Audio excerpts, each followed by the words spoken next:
밤낮을 바꿔서 살겠다. 언제 자야 할까? 규칙적 6시간은 반, 불규칙하게 8시간을 자는 게 나으냐.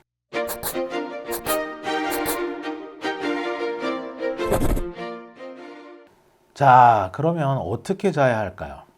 막 자도 될까요? 아무 데나 쓰러져서? 아니겠죠. 아니니까 제가 이렇게 얘기를 하고 있겠죠. 자, 막 자도 몸이 알아서 하는 거는 30대 초반.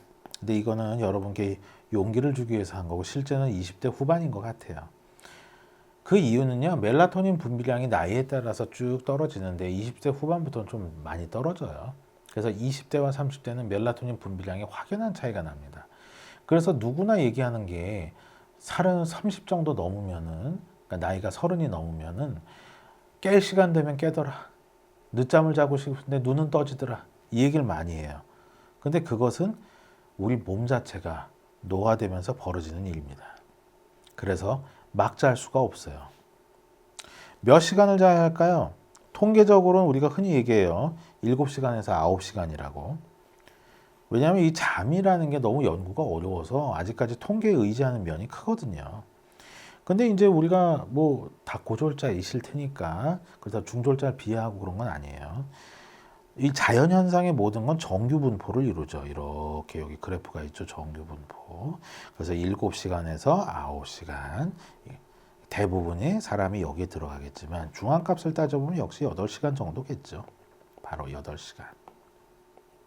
근데 여기에 의미가 있다고 생각을 해요. 왜냐하면 잠이라는 건 굉장히 몸에서 엄격하게 컨트롤하는 생리활동이기 때문에 더 자거나 덜 자고는 건 좀 어렵습니다.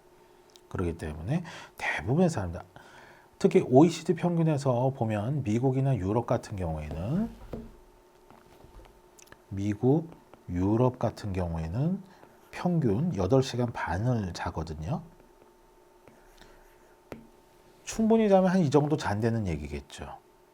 물론 여러 가지 요소들을 주지만 그래서 통계적으로 보나 그 다음에 여러 가지 요소로 보나 우리는 8시간에서 8시간 반 정도가 우리 인간이 취해야 되는 수면의 양이 아닌가 이렇게 추정을 해볼 수가 있어요.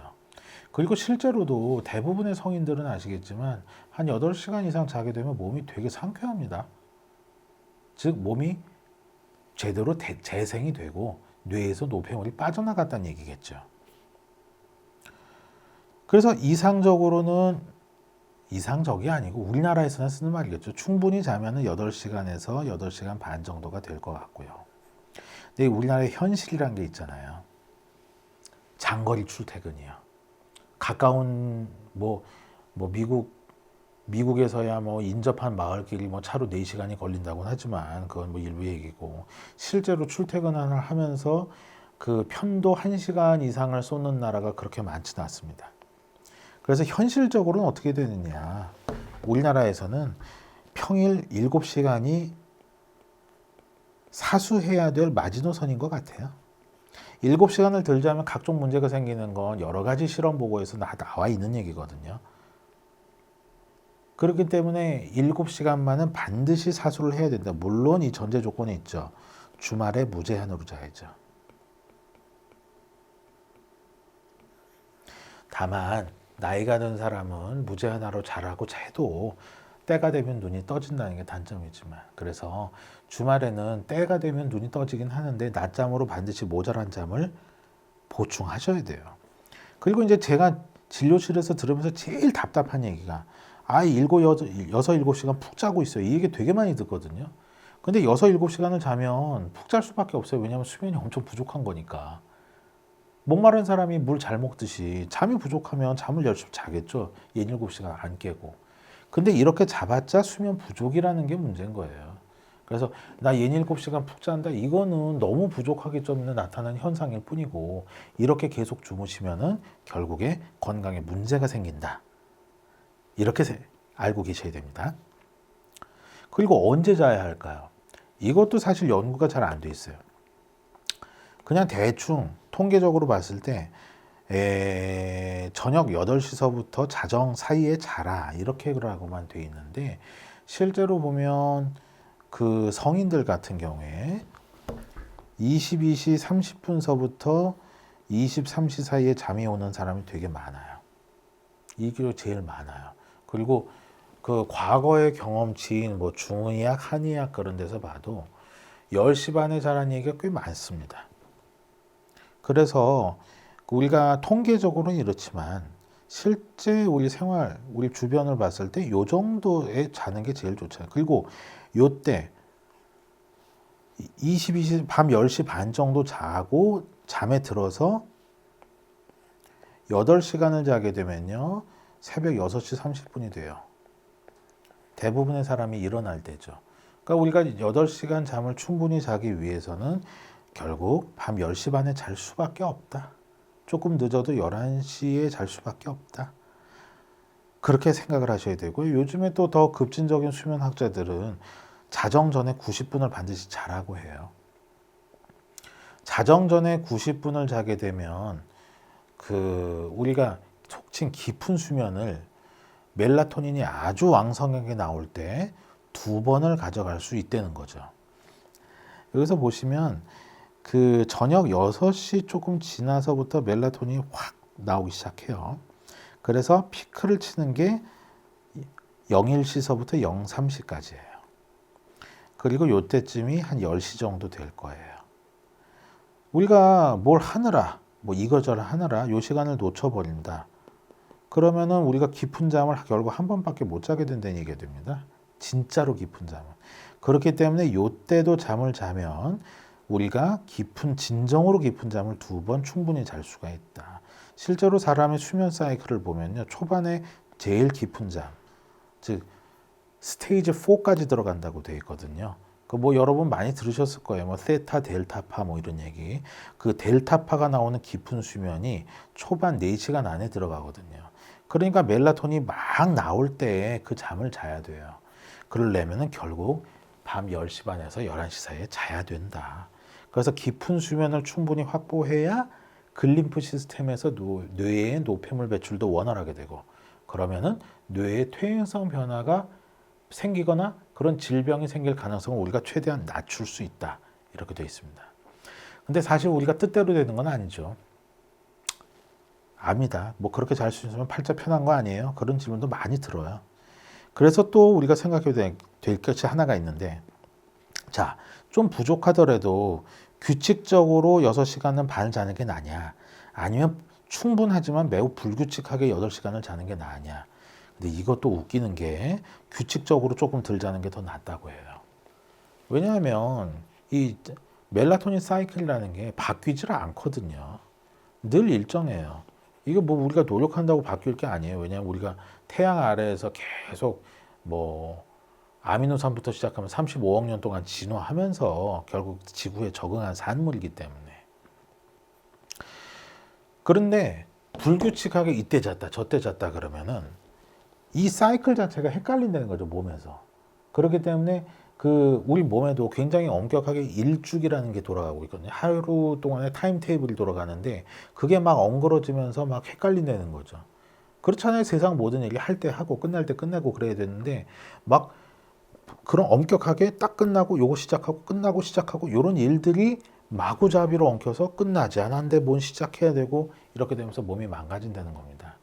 그래서 어쩔 수 없이 잠을 덜 잘 수밖에 없다. 그러면은 규칙적으로라도 주무셔야 돼요. 뭐 사실 열받으면 나 열받죠. 스트레스 풀어야 돼. 오늘은 N 모시기 OTT를 꼭 보겠어. 그걸로 빈지 이팅이 아니라 빈지 완층을 해서 나는 이 스트레스 잘 풀고야 말겠어. 이런 생각은 하지 않고 그냥 스트레스 받더라도 잠 잘 때가 되면 주무시는 게 훨씬 낫습니다. 그래서 항상 우리가 명심을 해야 돼요. 멜라토닌이 나오는 시간은 일정하다. 요때 자야 된다. 결국 이게 한 밤 10시 반서부터 오전 3시까지. 그때는 반드시 깊은 잠에 자야 된다. 그렇게 생각을 해야 되고요. 또 재밌는 점이 여기 있습니다.